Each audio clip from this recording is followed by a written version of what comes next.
सादर जय सिया राम, नमो राघवाय, जय श्री कृष्ण। आप समस्त सनातनियों को हरि प्रबोधनी एकादशी, देवोत्थानी एकादशी की अनंत शुभकामनाएं। आज मैं आपके सामने इस व्रत की कथा को लेकर के उपस्थित हुआ हूँ।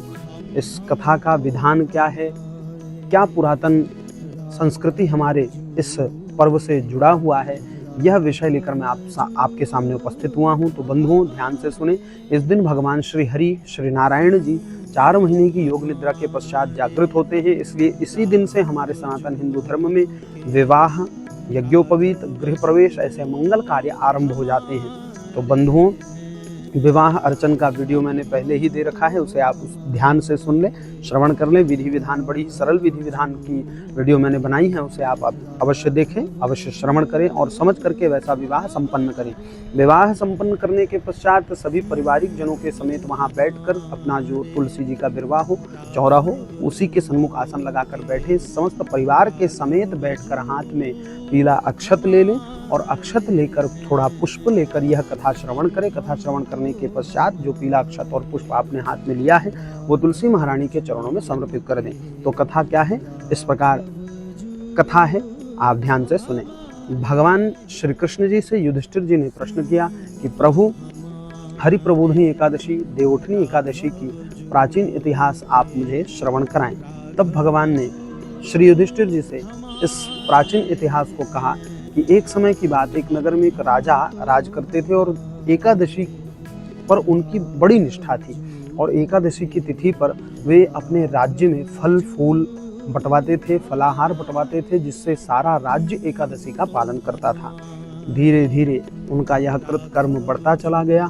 और देखिए बंधुओं, माताओं, आपने कथाएं अनेक सुनी हैं, कथाओं में भी आपने सुना है कि जो भगवान की ओर बढ़ते हैं, भगवान उनकी किसी न किसी विधि से परीक्षा लेते हैं। तो युधिष्ठिर जी से भगवान ने कहा, युधिष्ठिर जी, जब मैंने उस राजा की इस निष्ठा, एकादशी निष्ठा को देखा तो मेरे मन में उसकी परीक्षा लेने की इच्छा जागृत हुई और मैं एक सुंदर कन्या का स्वरूप बना करके उन्हीं के राज्य में एक वृक्ष के नीचे जाकर बैठ गई।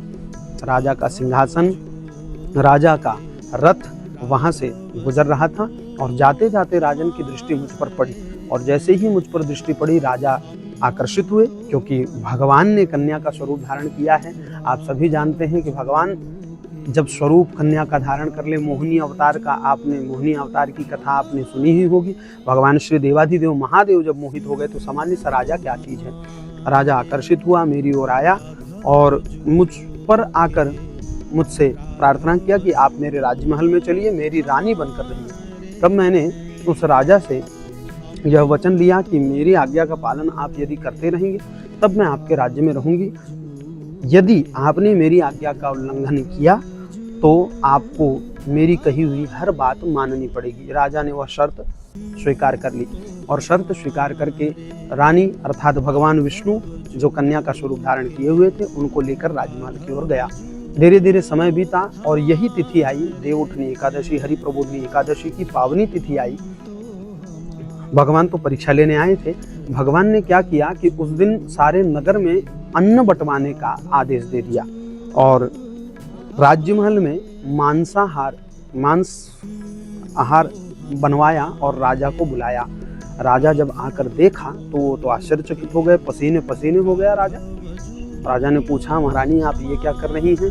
मुझे सूचना मिली है कि नगर में आपने आज एकादशी है और सबसे बड़ी एकादशी है, देवोत्थानी एकादशी, हरि प्रबोधनी एकादशी में आप अन्न बंटवा रही हैं और ये राज्य महल में आपने मांसाहार तैयार करके रखा है, तो ये आप क्या कर रही हैं? तो जो प्रभु भगवान हरि नारायण जी कन्या के रूप में थे, उन्होंने कहा, देखो राजन, आपने मेरी शर्त स्वीकार रखी है तो मेरी हर बात आपको माननी होगी, अन्यथा यदि आपने मेरी आज्ञा का उल्लंघन किया तो आपको अपने बड़े बेटे का बलिदान देना होगा। अब यह बात जब राजा ने सुनी तो बड़ी रानी, जो उनकी प्रथम रानी थी, उनसे जाकर राजन ने चर्चा की। तो रानी ने रोते हुए कहा, राजन, बेटा तो पुनः हमें प्राप्त हो जाएगा, किंतु धर्म यदि हमारा चला गया तो धर्म वापस मिलने वाला नहीं है, इसलिए आप धर्म का पालन करिए। बेटा जाता है तो जाने दीजिए, किंतु धर्म का उल्लंघन न करिए, धर्म को छोड़िए मत, एकादशी का पालन करिए, जो होगा प्रभु सब मंगल करेंगे।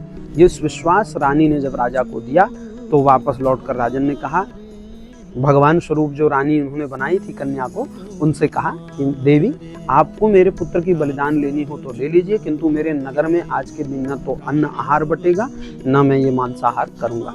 और जब इतना कहा तो भगवान उसी कन्या के स्वरूप से प्रकट हुए, चतुर्भुज स्वरूप में, भगवान श्री नारायण जी के रूप में, और राजन को खूब आशीर्वाद दिया। इस प्रकार राजा की एकादशी की निष्ठा से प्रसन्न होकर भगवान ने साक्षात उस राजा को दर्शन दिया। इस प्रकार ये कथा श्रवण करने के पश्चात आपने जो अक्षत पुष्प हाथ में लिया है वो तुलसी महारानी को समर्पित करें और हाथ जोड़कर प्रार्थना करें कि हे तुलसी महारानी, हमें भी एकादशी की निष्ठा हमारी भी बढ़े, धर्म निष्ठा हमारी भी बढ़े, प्रभु श्री हरि नारायण जी का स्वरूप दर्शन हमें भी इस जन्म में इस शरीर से हो जाए, ऐसी प्रार्थना करें। क्योंकि तुलसी महारानी हरि प्रिया हैं, भगवान की अतिशय प्रिया हैं। पूज्यपाद हमारे गुरुदेव भगवान तो कहते हैं, 8 प्रहर 64 घड़ी ठाकुर ऊपर ठकुराइन चढ़ी, नित्य क्षण क्षण क्षण माँ तुलसी महारानी भगवान के संग रहती हैं। इसलिए तुलसी महारानी से अवश्य प्रार्थना करें कि प्रभु इस दिन आप हमें दर्शन दें।